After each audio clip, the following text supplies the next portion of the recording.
जय जय राम ओम श्री राम जय राम जय जय राम ओम श्री राम जय राम जय जय राम ओम श्री राम जय राम जय जय राम ओम श्री राम जय राम जय जय राम श्री राम जय राम जय जय राम श्री राम जय राम जय जय राम श्री राम जय राम जय जय राम ओम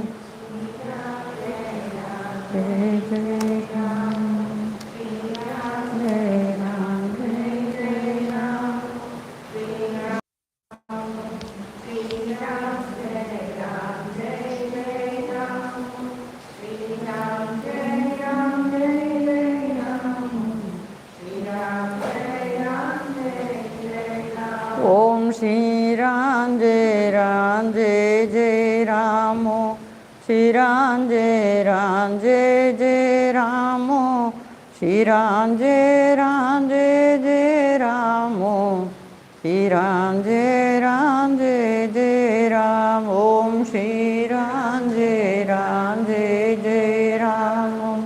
श्री राम जय जय राम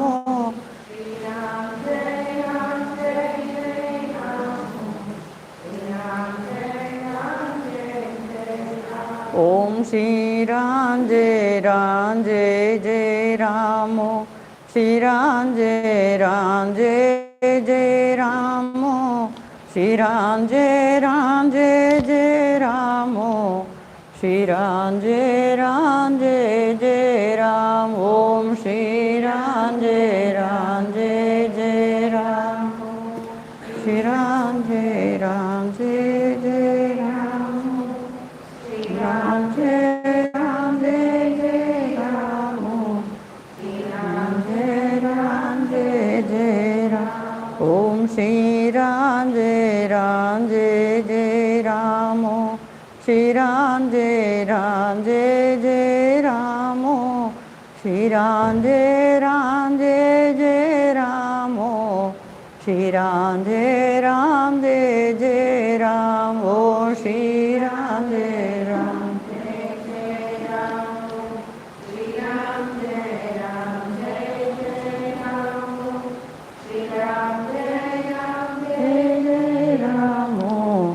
श्री राम ओम श्री राम जय जय राम श्री राम जय जय राम श्री राम जय जय राम श्री राम जय जय राम ओम श्री राम जय जय राम ओम श्री राम जय जय राम ओम श्री राम जय जय Ram Hari Om, pranams to you all. Hari Om. So we were going through the vision July 2023. In that this month Bhakti, Gnana, Karma, how they are all go together. So that is what Papa spoke about it, what Mataji spoke about Bhakti, Gnana and Karma. So Pujya Swamiji also, all these things we have gone through. Now today we will go through slokas from the Bhagavad Gita, which talks about this Bhakti, Gnana, Karma. So first Gnana.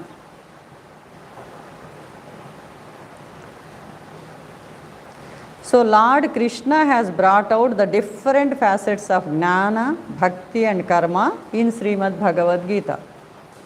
A few slokas from the book on each of these subjects are quoted below to get a glimpse into these words of wisdom.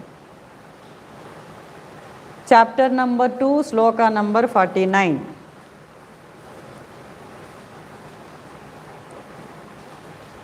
दूरेण व्यहरं कर्म बुद्धियोगात् धनञ्जय बुद्धौ शरणमन्वीच्छ कृपणः फलहेतवः.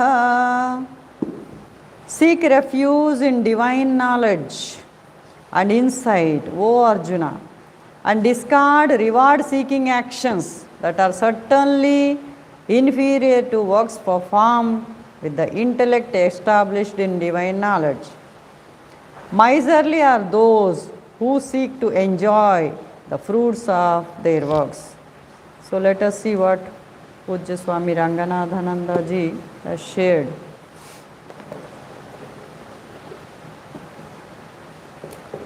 Chapter number 2, sloka number 49.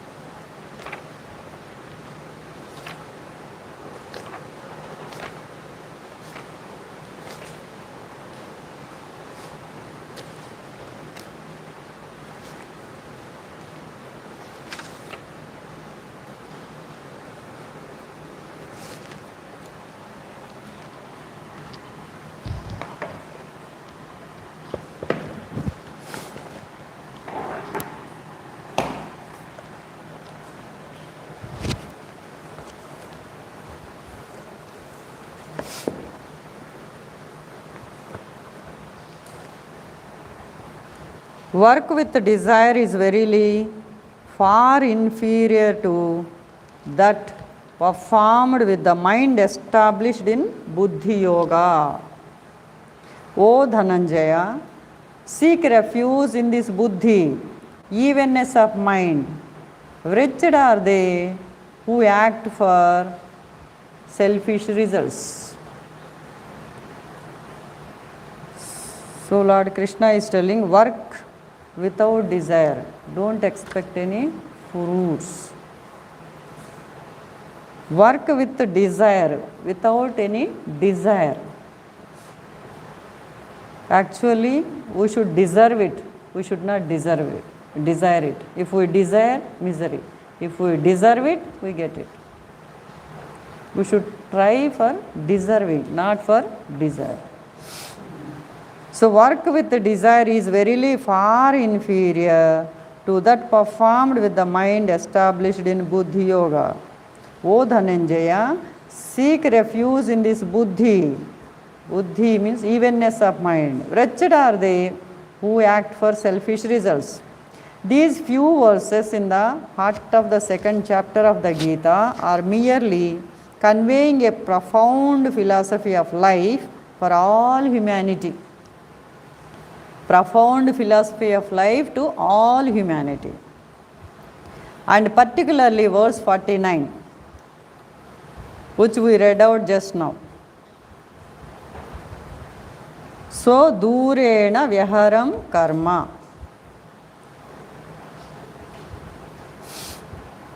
Buddhi yoga dhananjaya. Arjuna, work done with a selfish motive.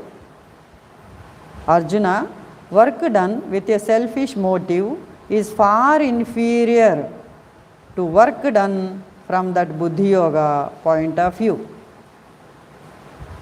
Buddhau sharanam kurpana palahetavaha.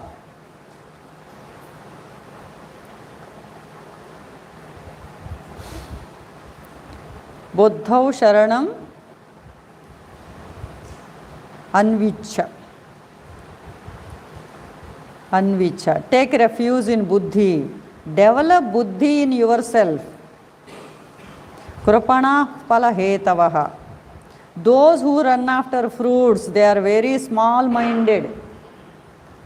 Who run behind the fruits of action, they are very small-minded. Now this verse we quoted in a public lecture by the Secretary General at the United Nations a few years ago. Swamiji is sharing his experience. In quoting this verse, he said, if people can follow in their life this teaching, the world will be a better place to live in.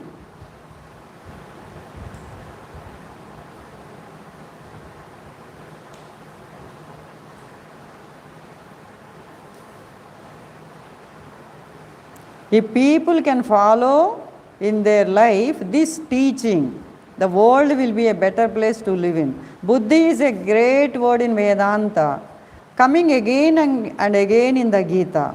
Actually, it is the faculty of reason, judgment, discrimination. Buddhi means discriminative power. Actually, it is the faculty of reason, judgment, discrimination. It represents the integration of the intellect.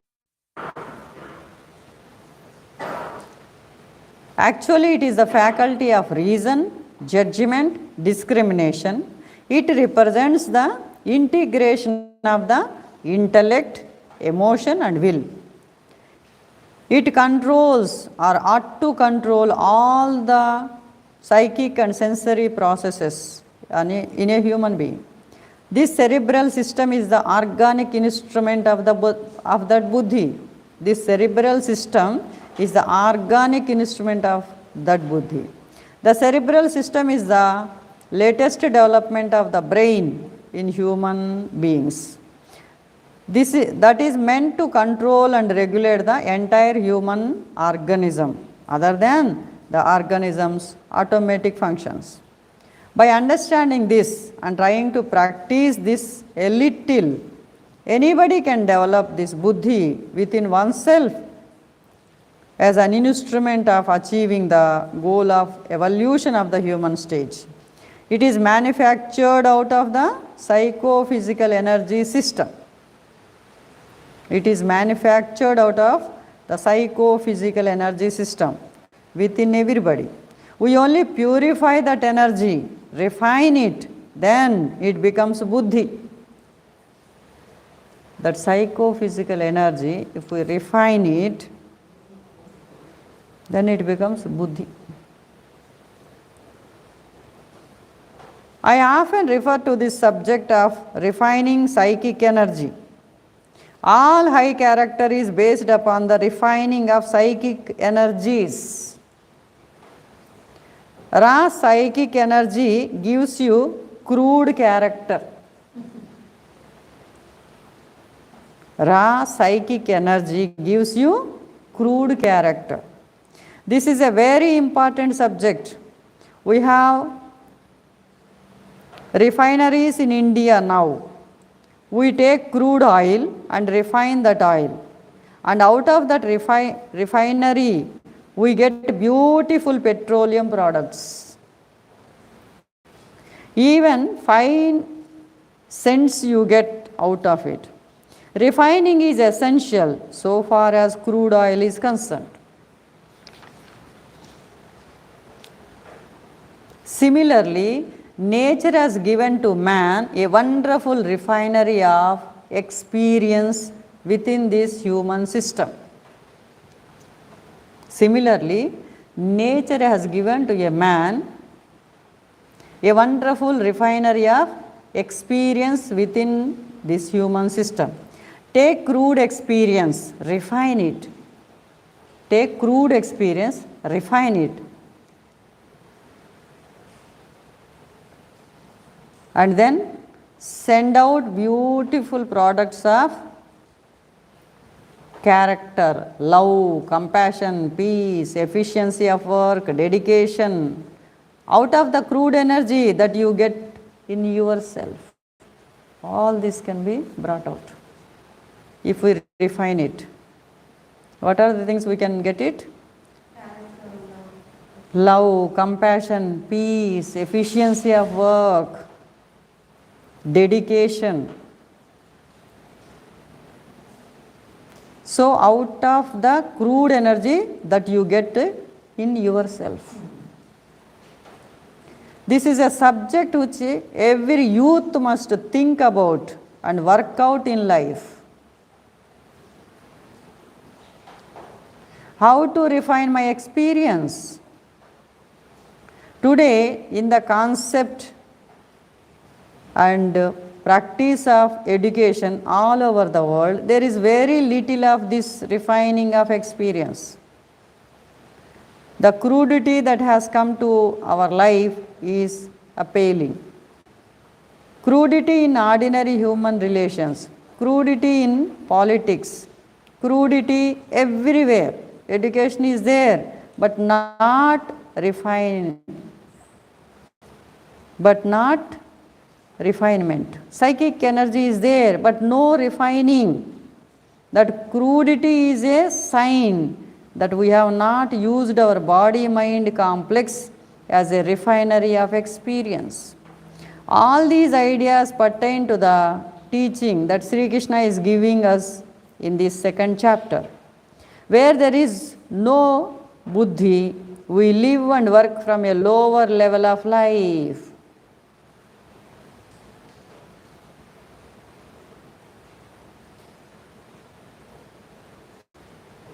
Where there is no buddhi, we live and work from a lower level of life. Then we become a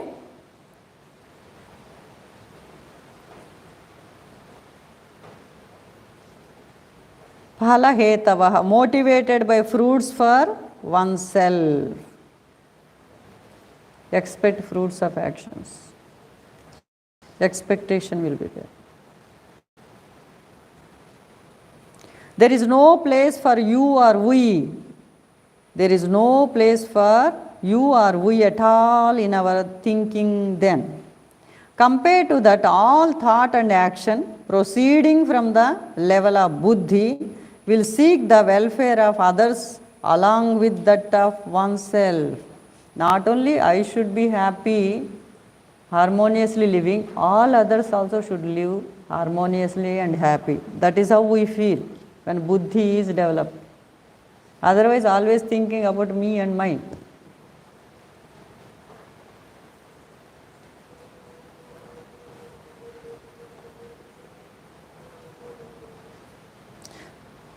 There is no place for you or we at all in our thinking then.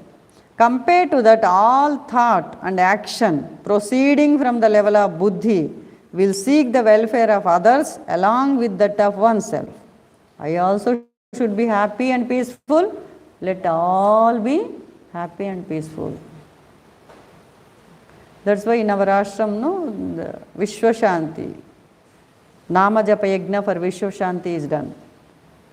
So let everybody be peaceful and happy. So many people, silently doing their japa for world peace. And they send nearly 2 crores a month japa. Different places from all countries it comes. So that means everybody, so many people are thinking about others' welfare, no?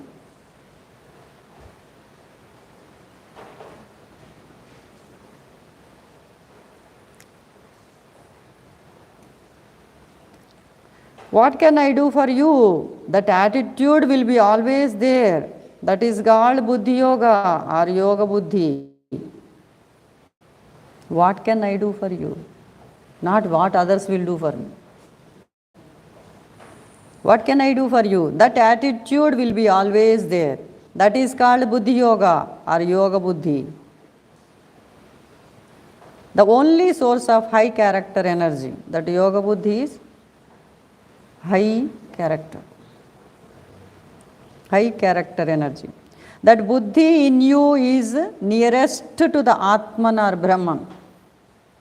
That buddhi is nearest to the Atman or Brahman.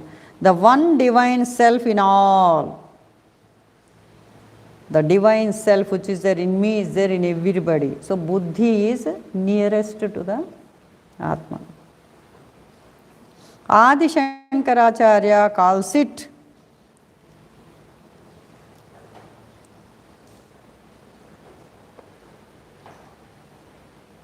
Nidishtham Brahma, nearest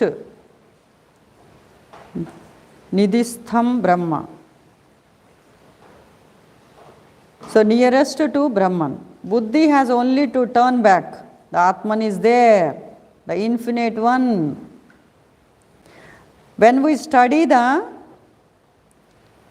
Katha Upanishad, we come across a beautiful chariot imagery. Human life is a journey to fulfillment. Human life is a journey to fulfillment. There are two types of journey. External journey, for which the body is the chariot, sense organs are the horses, mind is the reins, and buddhi is the chariot. There are two types of journey, external journey and internal journey. External journey, for which the body is the chariot, sense organs are the horses, mind is the reins, and buddhi is the charioteer. Within the chariot is the self, the master of the chariot. In the context of that very journey, there is also an inward journey. That inward journey is what makes for character, makes for high spiritual and character attainments. So that inward journey is what makes for character, makes for high spiritual and character attainments. So external, how much we go also?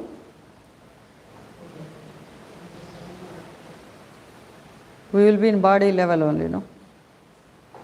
Within the chariot is the self, the master of the chariot. In the context of that very journey, there is also an inward journey. That inward journey is what makes for character, makes for high spiritual and character attainments. This beautiful chariot imagery is given in the 3rd chapter of the Katha Upanishad. So what we have to do? Inward journey. What is inward journey?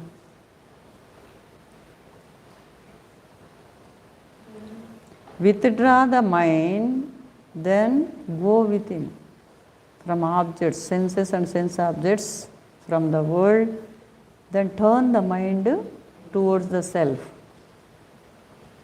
The journey should begin. That's why meditation, practice of meditation, dhyana. We will sit and for some time, so that will spread whole day. Morning if we sit and do, the whole day, the meditation effect will be there. We should try. Sometime at least we should be able to sit ourselves. Then watch what is happening.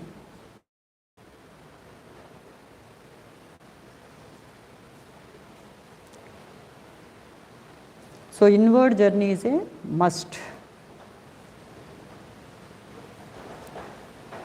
So that's why mind will be going so many directions.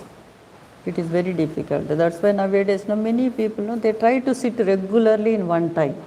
So that first it becomes a habit to sit. Then slowly mind daily, if I go on trying, slowly it will come under control. That is the idea. So that's why Papa said, Naam, Seva, Dhyan. Dhyan should be there. It's not only sitting, but for some time we can sit and try to practice. Then afterwards, whenever it is possible, we should bring to our mind, go deeper within ourselves. Try to connect with the source. That is the purpose. No, if I sit, so many thoughts will come, I am scared, I don't want to sit. Then it will never start. Mataji also, Papa told Mataji to do meditation. Mataji said, no, I feel sleepy, I don't want to do. Then Papa said, no, if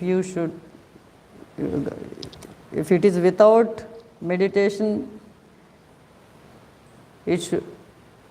that should have been happened, the realization.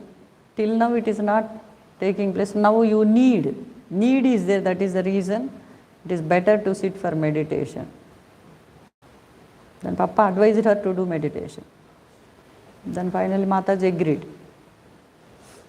Then Papa personally used to supervise because she was the first disciple. So that's why she could write a racket, Papa says, she realized oneness with that self, the source.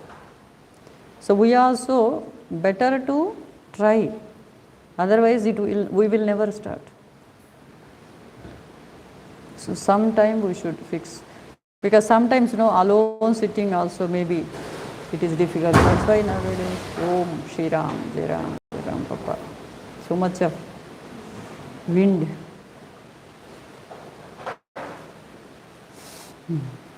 It's raining here, so much of wind is there.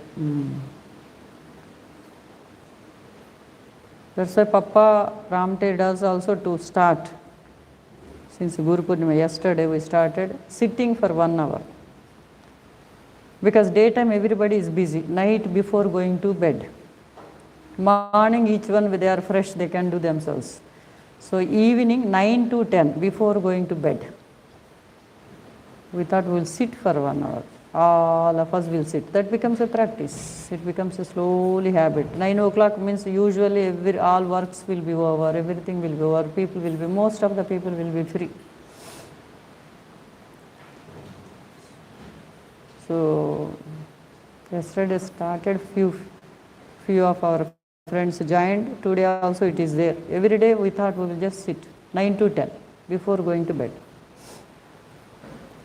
Because Papa said, sit silent, detach yourself from the mind and watch its activities. The watcher is the real you, the self immortal.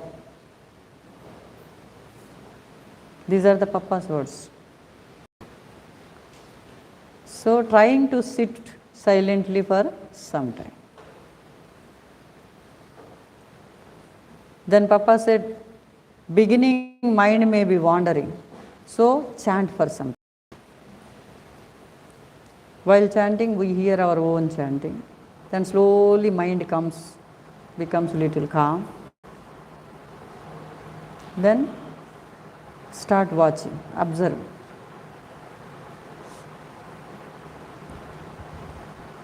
So if we start watching our mind, Papa says, slowly the wandering will reduce, then slowly it will, stillness will come. Nichala Tattva. So he made us to start yesterday. So let us see.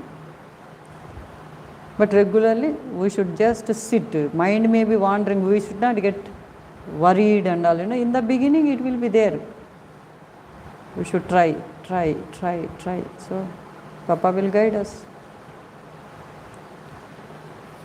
So many people find very difficult, when they sit, they are very nice, they do Ram Nam, when they sit, the mind will be wandering. That will be there. Till the desires are there within us, that low passions of the desires, Papa says. So that wandering. That's why Papa says constant remembrance. Nirantara Namasmarana. That will help us remember him ceaselessly. With one-pointed devotion. Yesterday, Papa Swamiji message was there, Sachidanand Swamiji's message. Chanting of Ram Nam constantly. Chanting of Ram Nam constantly. Remembrance of God with one-pointed devotion. Surrendering the little I, the ego, to the Supreme Being. These three we need to do. Supreme Being means that power which is there in the form of life principle. We call it divinity, self, truth, reality, so many names, as the indwelling reality seated within us. The same power is there in everybody, in everything.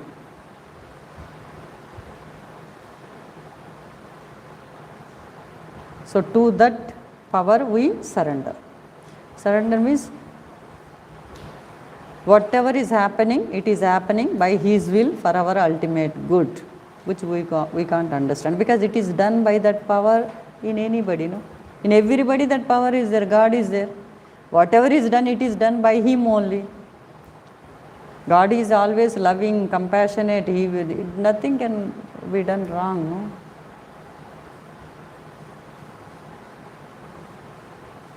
So everything is done by that power of God only. So accept cheerfully so that our inner peace is maintained.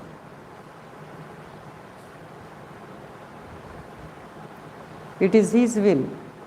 His will alone is working through all. It's not only through me, through all. So surrender means just Sharanagati. Whatever is happening, accept cheerfully. Papa has practiced it. Throughout In Quest of God, it is there. There is a first book of Papa going on around. He is always cheerful.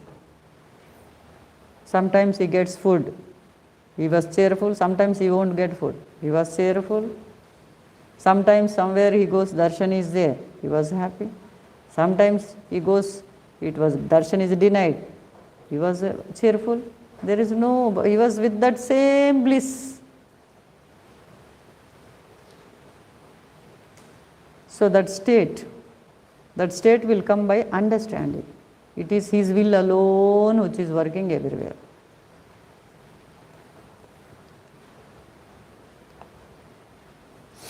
So similarly, in the human system, let not the body decide your life's purpose.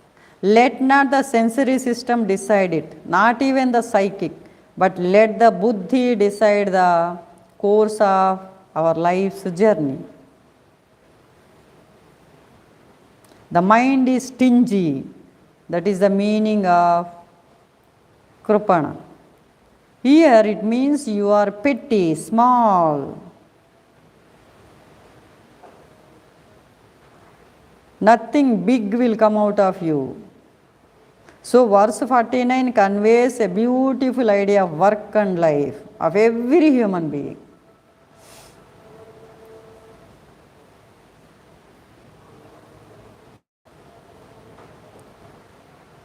No distinction of race, caste, nation, sect or creed. Just a human being, young or old. How shall they live and work? That is being answered much more definitely by the next verse, where yoga is defined by Sri Krishna in a more concrete and comprehensive form. It is a very important verse, the very heart of the yoga teaching, the finest and shortest definition of yoga. The whole of Vedanta can be described by one phrase coined by Sir Julian Ude. He wants modern science to develop into a science of human possibilities from what it is now, namely a science of physical nature's possibilities. Tremendous possibilities are there, hidden in every one of us. Tremendous possibilities are there, hidden within every one of us. Why should I remain weak and helpless all the time?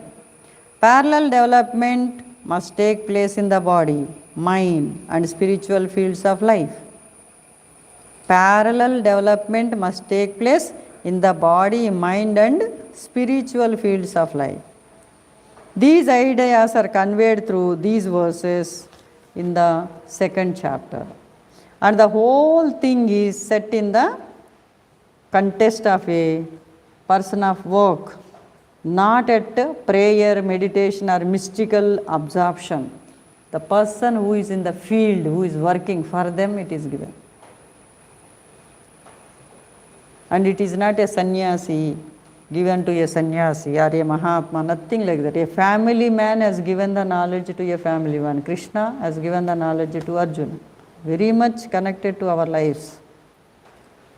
The majority of people are working people. As a working person, how can I utilize that work situation to expand my mind and heart and to manifest the tremendous possibilities lying within? Expansion, expansion, expansion. That is real education for a human being. And so in the next verse, verse number 50. We have the keynote statement of the Gita teaching given in the briefest possible language. In fact, the whole philosophy of the Gita itself is expressed by the briefest definition of yoga in verse 50. What it says? Let us see the 50. Buddhi yukto jahatiha ubhe sukruta dushrute tasmad yogaya yujyasva yoga karmasu kaushalam. Yoga karmasu kaushalam. Educated with this evenness of mind, endued with this evenness of buddhi, one frees from oneself in this very life, alike from virtue and vice. Devote yourself, therefore, to this yoga. Yoga as efficiency in action. Yoga means efficiency in action. What a brief definition. Buddhi yoga jahatiha. Who buddhi yukto jahatika ubhe sukruta dushrute. All these dualities of sukruta and dushruta, good deeds and bad deeds, that we do in our lower life are full of these conflicts. But when you rise to the level of buddhi, you go beyond these conflicting dualities.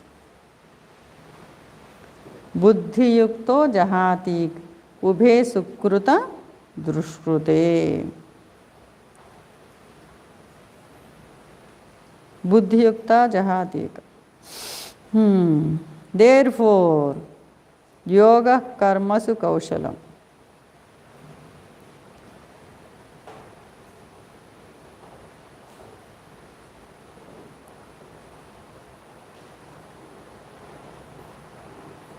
Yujyasva yoga.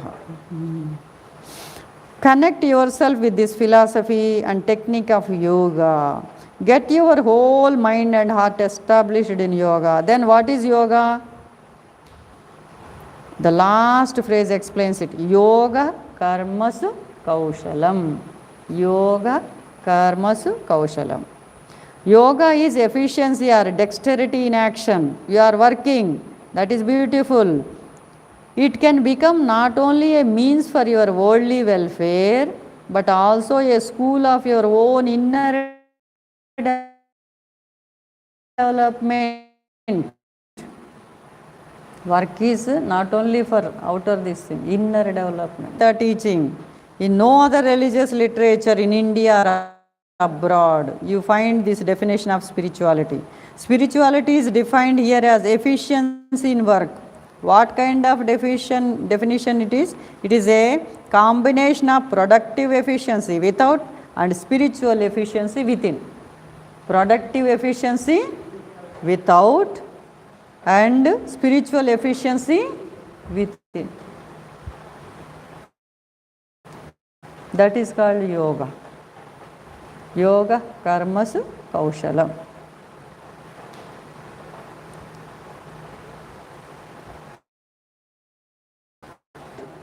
And spiritual efficiency within. Efficiency is a great word and it is a great characteristic of modern Western civilization. Everything must be efficient. Efficient missions, efficient workers, efficient managers, efficient doctors and efficient nurses. Sri Krishna also stresses this concept of productive efficiency with minimum effort producing maximum results. With minimum effort producing maximum results. There you can see efficiency in various departments of modern life and work.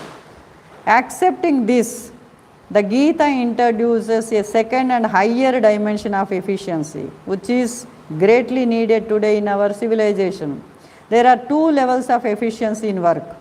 When you work, you change the world around you.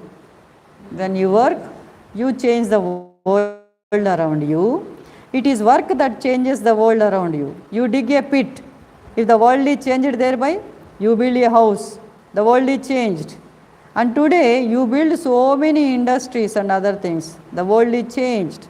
Sometimes for good, sometimes for bad. That is the one result of work.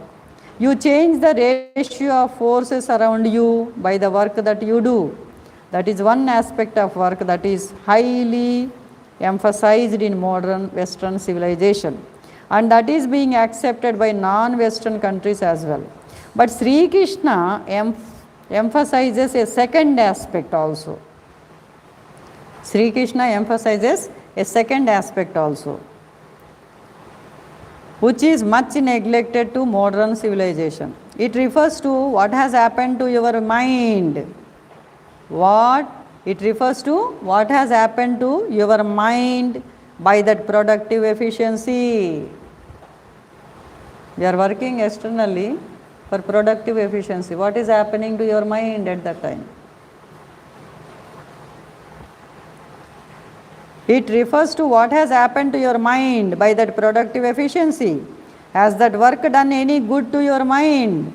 Has it made you better, purer, broader? So work is done for this is the purpose. The mind should become purer, broader, then better. Better, purer and broader. Has it made you realize your own true nature? If that is done, efficiency gets a second dimension.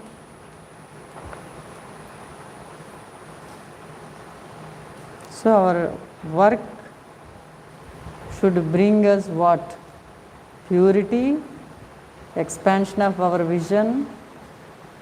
Then I should become a better personality, no? Better individual, better citizen, better human being. Has it made you realize your own true nature? Who really I am? I am not this equipment, body, mind, intellect. I am that source of all sources. If that is done, efficiency gets a second dimension. In normal language, we say productive efficiency is the first type of efficiency. Productive efficiency, because we all see that only. Productive efficiency is the first type of efficiency. Good workers, strong, efficient farmers, good workers, strong, efficient farmers, industrial workers, administrators, then professional people, everyone must be efficient to discharge one's responsibilities to the society. That is one aspect of efficiency. The second aspect is highly neglected, and Sri Krishna stresses it throughout the Gita. Neglected one, second one. See what has happened to you after years of productive efficiency. Have you grown spiritually? Have you realized something of the divine spark that is within you? Have you gone beyond the body-mind complex and its pulls and pressures and become calm and steady within yourself? All these are profound questions that some people in modern Western civilization are asking. What has happened to the human being? He or she has been a good worker, but he or she has become a broken person after years of productive efficiency. They are very good workers, but they become a broken personality. Work has done no good to the worker except his or her salary and whatever creature comforts could come out of that salary. So beautiful questions we should ask. But he or she has become a broken person after years of productive efficiency. Work has done no good to the worker except his or her salary and whatever creature comforts could come out of that salary. What about the inner life of the worker? What about the inner life of the worker? Is he or she rich within, peaceful and fulfilled? In this way, Sri Krishna defines the yoga taught in the Gita as a double efficiency, productive work efficiency and inward personal or character efficiency. Both. He is not giving importance only outside work. Productive efficiency, external, then inward personal or character efficiency. These must go side by side. Don't separate these two. By the same work, if one can achieve two great things, how much great will be our profit thereby? This second emphasis is highly needed today all over the world, because we find man has become smaller and smaller, more subject to tension, sorrow, unfulfillment and suicidal tendencies.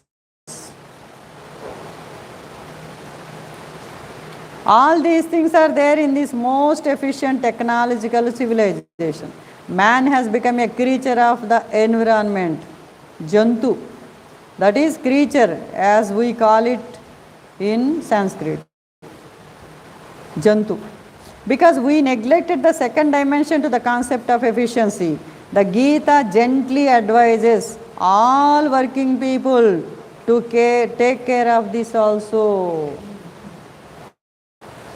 As you work, you bring blessings to society by your honest, efficient, cooperative labor in whatever fields you are working.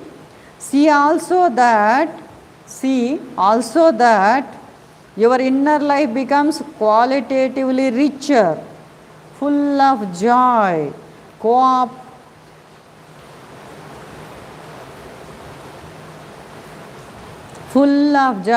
of peace, full of love and concern for humanity.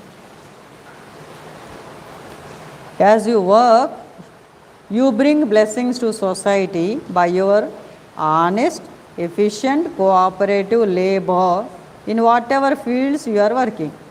See also that your inner life becomes qualitatively richer, full of joy, full of peace, full of love and concern for humanity.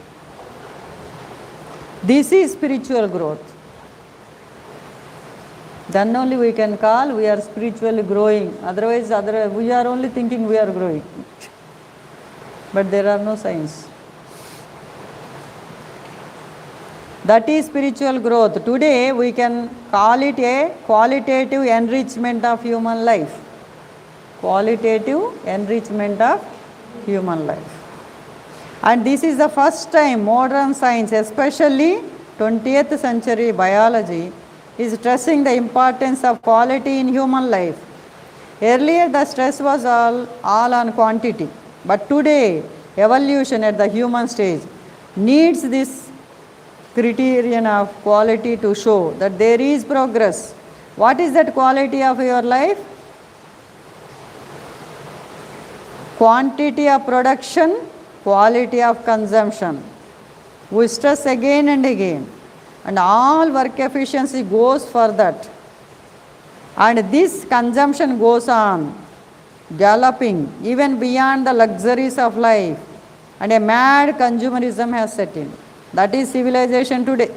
But the result is the qualitative impoverishment of man. Why? Because modern science has no insight into human nature beyond the sensory level.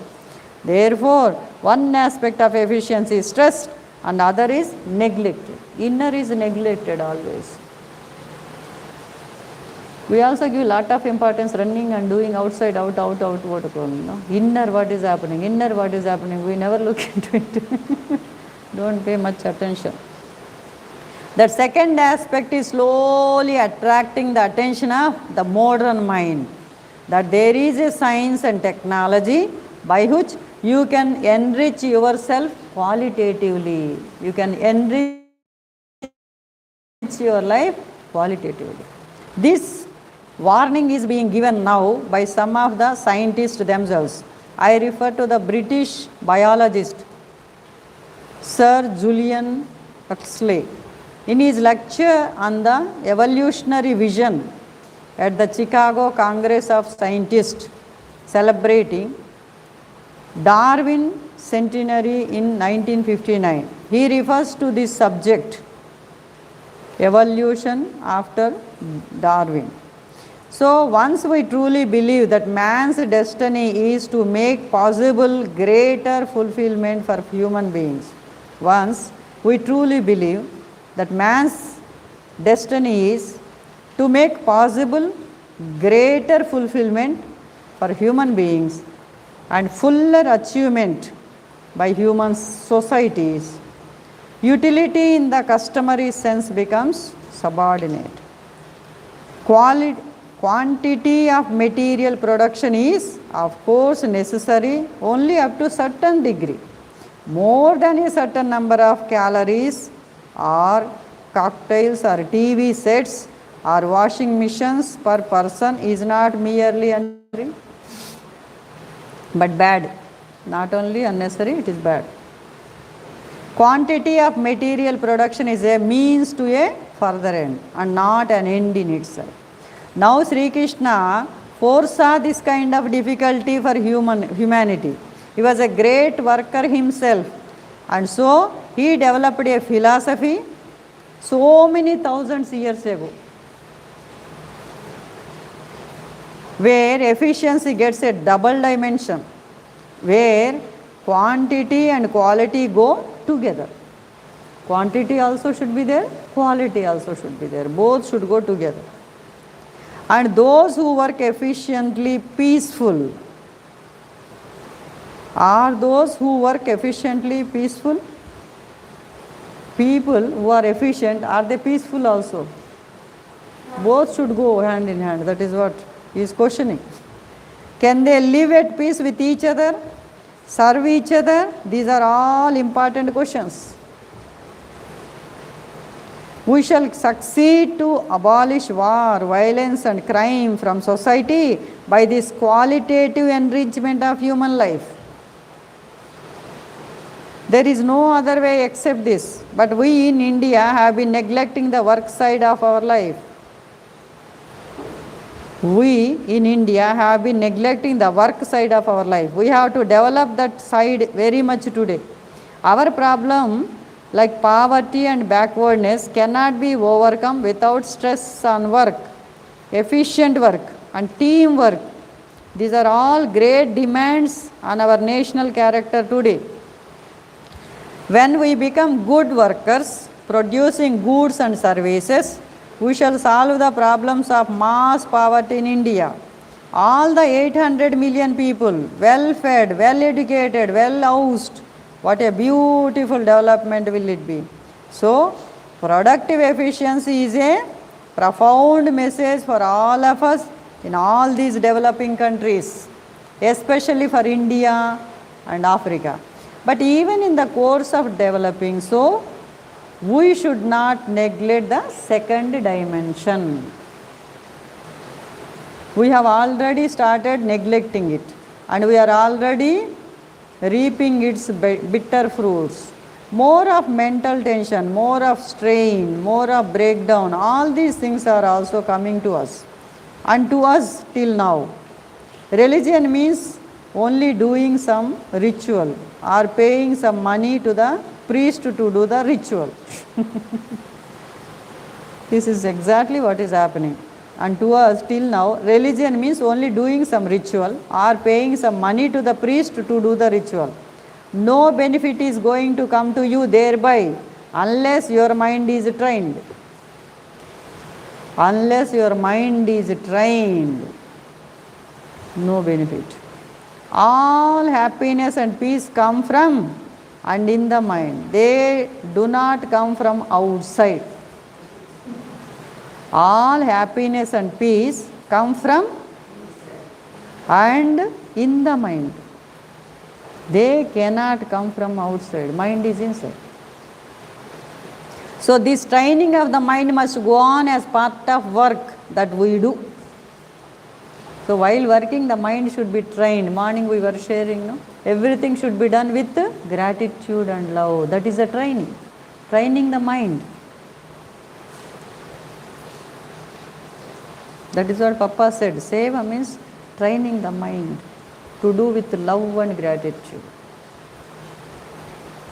When the mind is properly trained, it becomes peaceful. So this training of the mind must go on as a part of the work that we do. We have to take special care in India if we want to preserve the spiritual quality of our cultural heritage. So this concept of personality efficiency, inward efficiency is very much needed in all parts of the world today.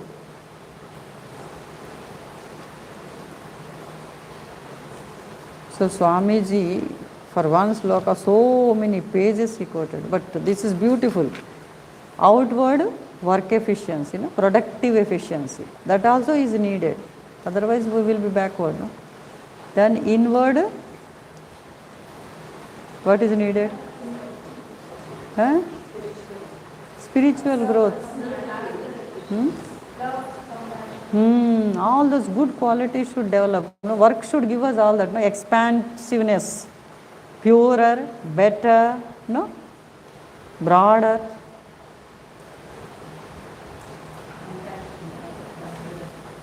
All that qualities I should get it when I work, when I do any work. That is the purpose of the work. That is the purpose of Karma Yoga. We will take up tomorrow, remaining thing. Amma?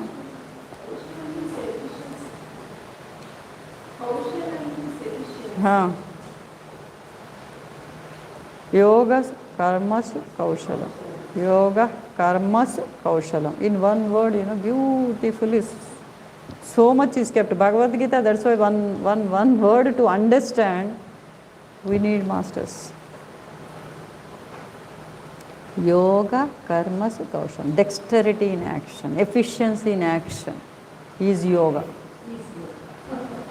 Yoga means union with God. That is what when we do, Papa says, when we do the work with love and gratitude, we are getting connected, no? Everything. He says all our activities should be done with gratitude and love. That is the connection. Efficiency comes out when we concentrate. When we have to do with love and gratitude, we will be consciously doing, So efficiency comes out. Beautiful way of Papa's philosophy, if we understand. It takes a lot of time, but once we understand, it's a joyful journey. That is called seva, Papa says. All our thoughts, words and deeds should bear the stamp of love and gratitude.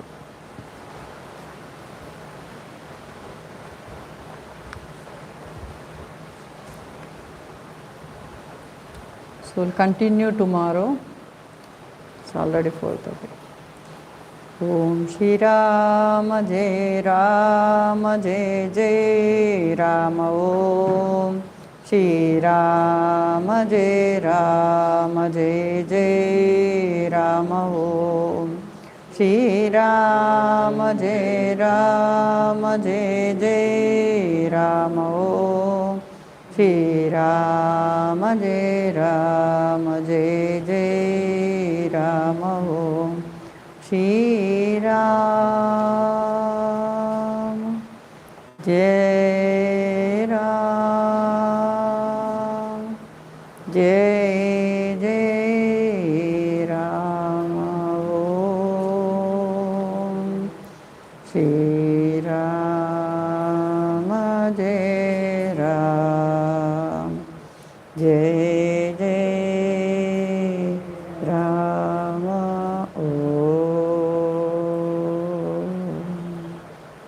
Hari Om, pranams to you all. Hari Om.